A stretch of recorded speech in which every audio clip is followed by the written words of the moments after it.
हिरण्यवर्णां हरिणीं सुवर्णरजतस्रजाम् चन्द्रां हिरण्मयीं लक्ष्मीं जातवेदो महावः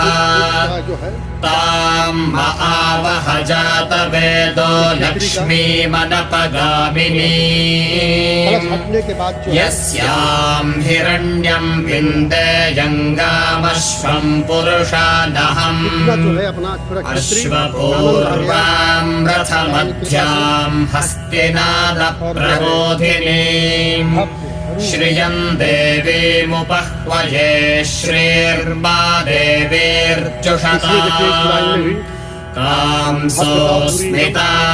हिरण्यप्राकारामार्द्रां ज्वलन्तीं तृप्तां तर्पयन्तीं पद्मे स्थितां पद्मवर्णां तामिहोपह्वये श्रियम् चन्द्रां प्रभासा